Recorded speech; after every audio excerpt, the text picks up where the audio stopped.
ترفض نظرية التطور. قد تكون طريقة تفكيرك هي السبب. إن أسمى ما يمكن أن يصل له الإنسان في الأخلاقيات الاجتماعية هو إدراكه لضرورة أن يتحكم بأفكاره. من كتاب أصل الإنسان تشارلز داروين. تشكل بيئتنا وتلقينا التربية من المجتمع والأهل عاملاً أساسياً في تكوين شخصياتنا، ولكن هل يمكن أن تكون ذات تأثير حتمي على مدى تقبلنا للعلم المثبت أو رفضه؟ كيف يؤثر مزيج البيئة والتربية والسيكولوجيا على آرائنا ومواقفنا تجاه العلم؟ تعتبر نظرية التطور الأساس الذي تبنى عليه تطبيقات العلوم الحيوية الحديثة بأدلة وبراهين علمية داعمة لها من مجالات متعددة، وتتعامل معها المجتمعات العلمية من مختصين وعلماء بقبول واعتماد واسع، ولكن ما أن نخطو خارج دائرتهم حتى نجد بين عامة الناس طيفين من المواقف تجاه تلك النظرية، فهناك المؤيد وهناك الناقد بشدة. فقد وجدت إحصائية حديثة أن 1 من كل 3 أشخاص في أمريكا يعتقد أن الإنسان وجد منذ بداية الكون على ذات الحال الذي هو عليه اليوم. وعلى الرغم من التقدم العلمي وتطور وسائل المعرفة خلال 30 عاماً الماضية، فإن نسب رفض نظرية التطور تكاد تكون مستقرة، ويسعنا القول أن عدداً ضئيلاً من الدول تمتلك شعوبها نسبة تقبل أعلى من 80% لنظرية التطور، على عكس نسبة القبول العالمية المرتفعة بين العلماء والمختصين.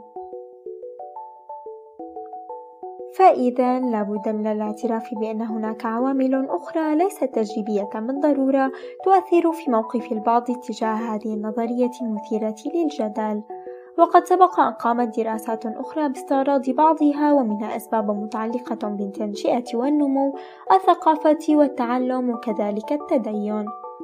وتعمد هذه الدراسة لاستكشاف علاقة أكثر أساسية تربط بين القدرات الإدراكية والاختلافات في تقبل هذه النظرية. فكيف ذلك؟ في منتصف القرن الماضي قام الباحثان في علم النفس دانيال كانمان وأموس تفيرسكي بمجموعة من الدراسات التي هدفت لفهم طريقة عمل الوظائف المعرفية في الدماغ وكيفية اتخاذ الأفراد للقرارات، وتوصلوا لنتائج مذهلة وتعتبر أساسية في علم النفس اليوم. فقد وجدوا أنه يمكن تقسيم القدرات الإدراكية لدى البشر لقسمين أو نظامين أساسيين وفقا لأسلوب التفكير ومعالجة المعلومات، أطلق عليهما النظامين 1 و2 أو الحدسي والمنطقي. يتميز التفكير الحدسي بالاندفاع اللاشعوري السريع والاستجابات البديهية التي تقدم نتائج مبدئية كافية بأسرع ما يمكن، أما التفكير المنطقي فتميزه ردود الفعل الأبطأ المدروسة والتي تتطلب بذل جهد معرفي لمعالجة المعلومات وتحليلها، وقد دعمت عدة دراسات نفسية مستقلة هذه النظرية. إن النظام الأول الحدسي ذو أفضلية في معظم الأحيان، فهو سريع ولا يتطلب الكثير من الجهد، ويمكن وصفه بأنه غريزي يعتمد على الرغبات والعواطف والمعلومات البسيطة.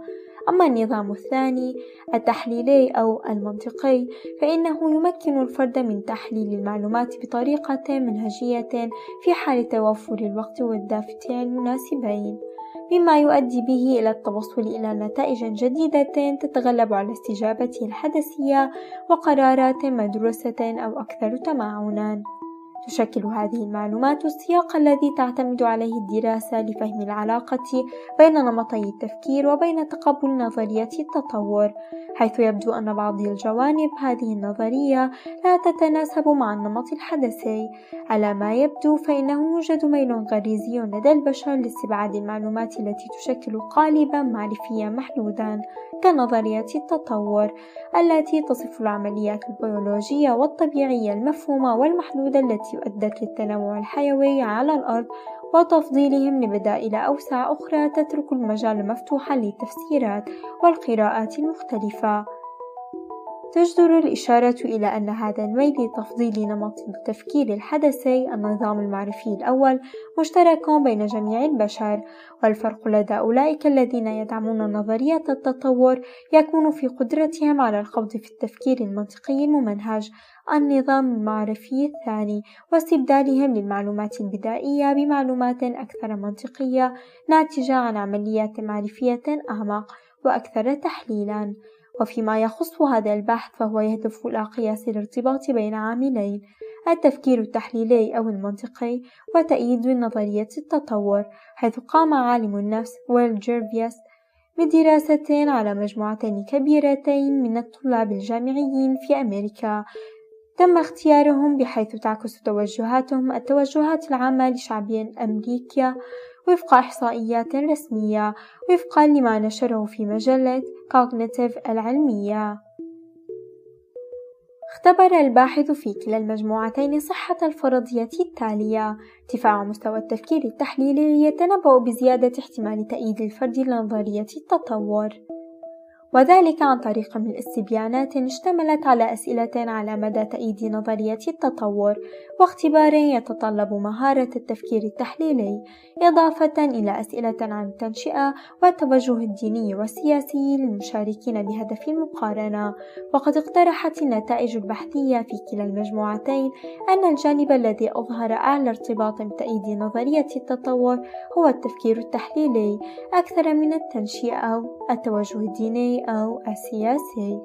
أي بكلمات أخرى فإن الأفراد الذين يمتلكون مهارة أعلى لنمط التفكير التحليلي أو المنطقي يميلون إلى تأييد نظرية التطور أكثر، وهذا الارتباط بين التفكير التحليلي والموقف من النظرية هو أعلى من ارتباط العوامل الأخرى بها. تجدر الإشارة إلى أن دراسات سابقة أظهرت نتائج مختلطة عن علاقة تأييد نظرية التطور بالفهم السليم لآليات ومفاهيم النظرية، حيث أظهرت بعض الدراسات عدم وجود أي ارتباط، وأظهرت دراسات أخرى ارتباطا متوسطا إلى مرتفع.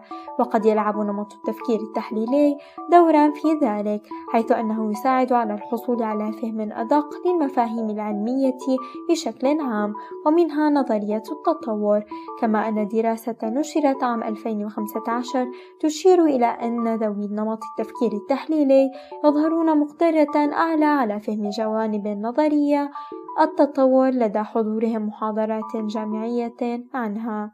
وأخيرا، في الحقيقة إن الفكر البشري معقد أكثر مما نتصور، ولا يتعلق بعامل واحد أو عاملين، وإنما تتعدد المؤثرات التي تتدخل في اتخاذ قراراتنا المصيرية أو مواقفنا المتعلقة بالعلم. وقد قامت هذه الدراسة بتسليط الضوء على جانب من تأثر المواقف العلمية بأنماط التفكير، حيث رأينا أنه في كثير من الأحيان لا يكون دعمك لقضية ما معتمدا على قاعدة علمية صلبة، فالتطور مثلا قد لا يكون جدليا لغايات علمية بحتة، وذلك بفضل الأدلة والبراهين التي تثبته. ولكن الحقيقة الأكثر وضوحا هو أن السبب في اختلاف آرائنا يأتي من التنوع والاختلاف في بيئاتنا وسيكولوجيتنا. ومن هنا قد يصبح بالإمكان التعرف على كثير من التطبيقات العملية التي توضح أبعادًا أكثر لأنماط التفكير والتعامل مع البيئات الاجتماعية المختلفة.